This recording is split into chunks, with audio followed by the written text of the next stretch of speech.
देखिए अब next question के अंदर हम पता लगाएंगे कि क्वाड्रेटिक इक्वेशन के नेचर ऑफ रूट्स क्या होंगे। तो नेचर ऑफ रूट्स के बारे में आपको पता ही है कि डिस्क्रिमिनेंट निकालना होता है ना। तो मैं ज़्यादा डिटेल में वैसे नहीं जा रहा, क्वेश्चन के हिसाब से समझा दूंगा आपको। देखिए क्वेश्चन, इसमें 3 पार्ट हैं। फर्स्ट पार्ट देखिए कि 2x² minus 3x plus 5 equal to 0, इसका नेचर ऑफ रूट्स बताने हैं। तो रूट्स निकालना नहीं है, डायरेक्ट बताना है, बिना सॉल्व किए, बिना रूट्स को निकाले हुए आपको बताना है कि इसके नेचर क्या होंगे। तो पहले ए बताइए, ए कितना है 2 है, बी कितना है -3 है, सी कितना है 5 है। तो नेचर बताने के लिए आप डिस्क्रिमिनेंट निकालेंगे जिसकी वैल्यू होती है b² माइनस 4ac।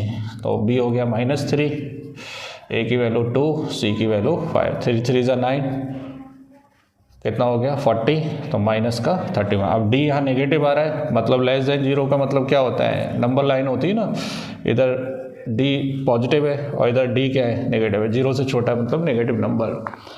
तो डिस्क्रिमिनेंट अगर लेस देन 0 आता है तो इसका मतलब होता है कि roots are not real. Roots क्या नहीं है, आर नॉट रियल। जब रियल नहीं तो आप इन्हें 10th क्लास के अंदर नहीं सॉल्व कर सकते, क्योंकि आपको पढ़ाया नहीं गया। 11th क्लास में कर सकते हैं। जब रियल नहीं होते तो इमेजिनरी होते हैं, वो 11th में बात करेंगे। अभी फिलहाल इतना ही लिखना है कि roots are not real. Second part देखिए, इसका सेकेंड पार्ट है 3x² minus 4√3x plus 4 equal to 0। Compare करिए, a कितना है 3, b कितना है -4√3 और c कितना है 4। तो यहाँ से d निकालेंगे, b² माइनस 4ac, तो -4√3 का होल स्क्वायर -4 × 3 × 4, तो माइनस माइनस प्लस हो गया।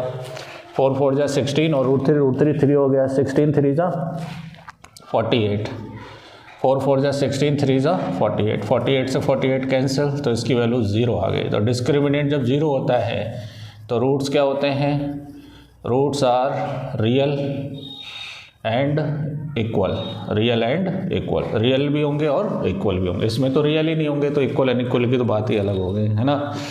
चलिए थर्ड पार्ट देखिए इसका। थर्ड पार्ट क्या है, थर्ड पार्ट में अपने को दिया है 2x² minus 6x plus 3 equal to 0। तो a कितना है 2, b कितना है -6 और c कितना है 3।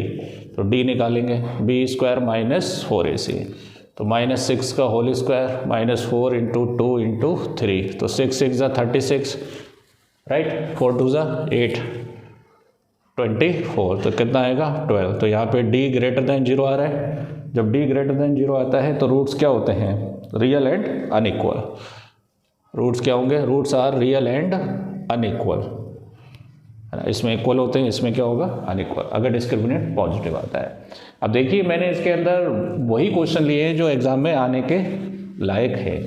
ऐसा नहीं है कि सारे NCERT क्वेश्चन है। अभी देखिए एक से एक बढ़िया क्वेश्चन आने वाला है इसके अंदर, वैसा एंड तक बने रहे। चैनल को सब्सक्राइब जरूर करें। पार्ट के लिए कंडीशन एक ही दी है कि determine the value of p so that the quadratic equation have real roots, है ना, हैव रियल रूट्स। अब देखिए रियल रूट्स 2 केस में होते हैं। अगर इक्वल टू 0 है तब भी रियल रूट्स होते हैं, डिस्क्रिमिनेंट 0 होता है, और डिस्क्रिमिनेंट ग्रेटर देन 0 है तब भी क्या होते हैं, रियल होते हैं। तो दोनों कंडीशन एक साथ लगाना पड़ेंगे।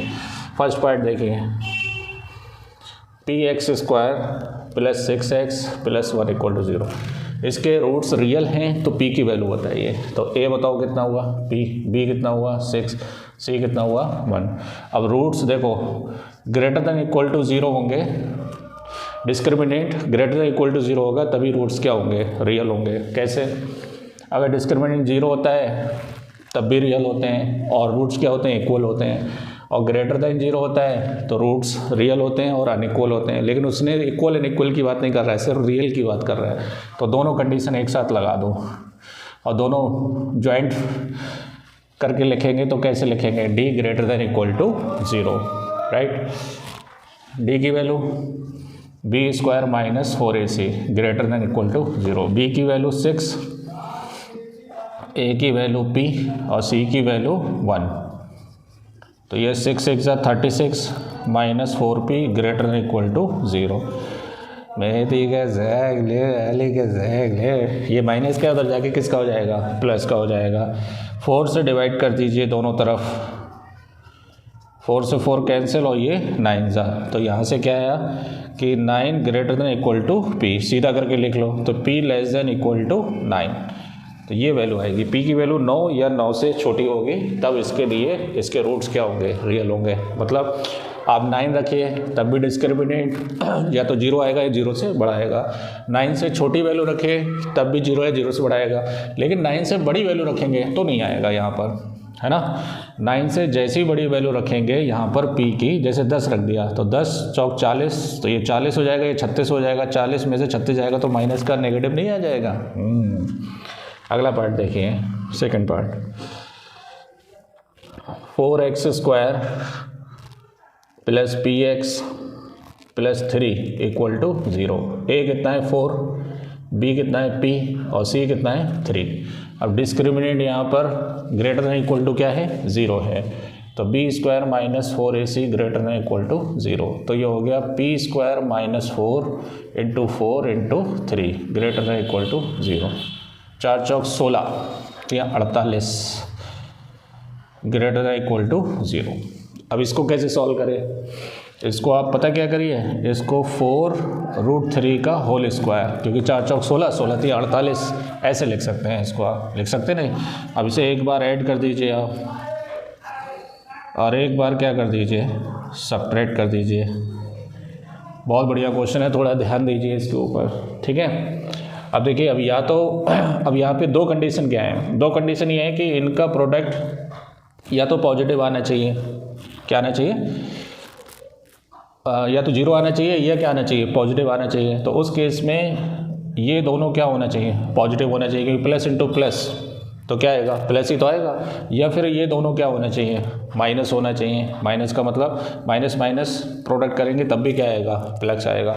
अपने को प्रोडक्ट यह है 0 या 0 से क्या लाना है, बड़ा लाना है। तो इसमें दो केस बन रहे हैं आपके, एक केस क्या है p plus 4√3 greater than equal to 0 और p minus 4√3 greater than equal to 0। तो p greater than equal to minus 4√3 और p greater than equal to 4√3, right.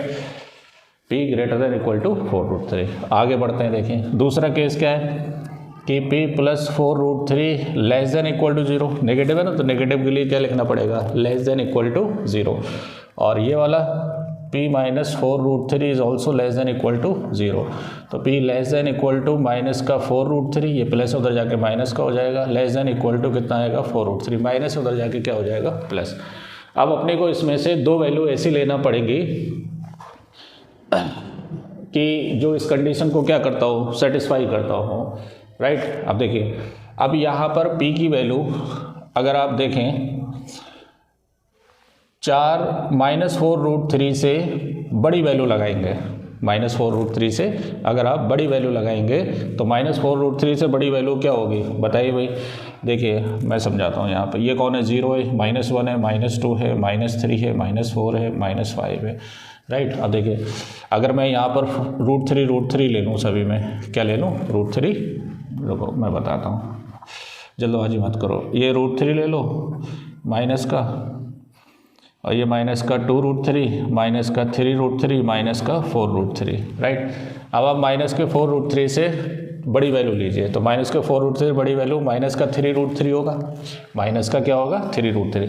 अब यहाँ पर अगर आप 3√3 लगाएंगे, माइनस का 3√3 का होल स्क्वायर और -48, इसे चेक करो आप, 3 3 जा 9, 9 3 जा 27, माइनस का 48, तो ये वैल्यू नेगेटिव आएगी, क्योंकि 48 में 27 जाएंगे तो नेगेटिव वैल्यू आएगी, और नेगेटिव वैल्यू अपने को चाहिए नहीं, क्योंकि इसने क्या बोला है, रियल रूट्स बोला है ना। तो ये वाला केस तो नहीं आएगा, -4√3 से वैल्यू नहीं आ सकती। अच्छा, ग्रेटर देन 4√3 से बड़ी वैल्यू क्या होती है, 5√3। आप यहाँ पे 5√3 का रखेंगे, 5 5 जा 25 और 75 आएगा, है ना, 75, तो वो वैल्यू जो है 48 से बड़ी है तो पॉजिटिव आएगा। तो एक आंसर तो ये हो गया तुम्हारा, कौन सा, p greater than equal to 4√3। अब इससे छोटी वैल्यू, -4√3 से छोटी वैल्यू माइनस का 5√3, तो एक ये वैल्यू आएगी, क्योंकि वो आप यहाँ पे वैल्यू रखेंगे ना, कितना, माइनस का 5√3 का होल स्क्वायर, 5 5 जा 25, 25 3 जा 75, 75 में से 48 माइनस करेंगे तो पॉजिटिव नंबर आएगा। ये वैल्यू नहीं आ सकती क्योंकि इससे छोटी वैल्यू क्या होगी 3√3। तो यहाँ पे जब आप 3√3 रखेंगे तो ये वाला केस आ जाएगा, तो ये वैल्यू नहीं आ सकती। दो आंसर आएंगे, p greater than equal to 4√3 और p less than equal to -4√3। ये दोनों आंसर आएंगे, नोट कर लीजिए, है ना। समझ में आया हो तो चैनल को क्या कर दीजिए सब्सक्राइब। देखिए ऐसे केस में हम क्या करेंगे, आप ऐसे नहीं लेंगे तुक्के से, आपको ये सेटिस्फाई करके देखना पड़ेगा कि ये इसको सेटिस्फाई कर रहा है या नहीं कर रहा है। और कंडीशन यही है कि डिस्क्रिमिनेंट की वैल्यू पॉजिटिव आना चाहिए, तो आ रही है पॉजिटिव। एक आ रही है इस पर कि 4√3 से बड़ी वैल्यू उस पर, और 4√3 रखेंगे तो 0 आ जाएगा, तो 0 भी तो चाहिए ना अपने को, 0 भी आएगा तब भी ले सकते हैं। और यहाँ पर इससे छोटी का मतलब क्या है, -4√3 से छोटा -5√3 होता है। हाँ, प्रॉब्लम कॉन्सेप्ट का नहीं है, प्रॉब्लम तुम्हारे बेसिक का है। बेसिक नहीं क्लियर है कि 3√3 और 4√3 माइनस के अगर होंगे तो कौन बड़ा है कौन छोटा है। चलिए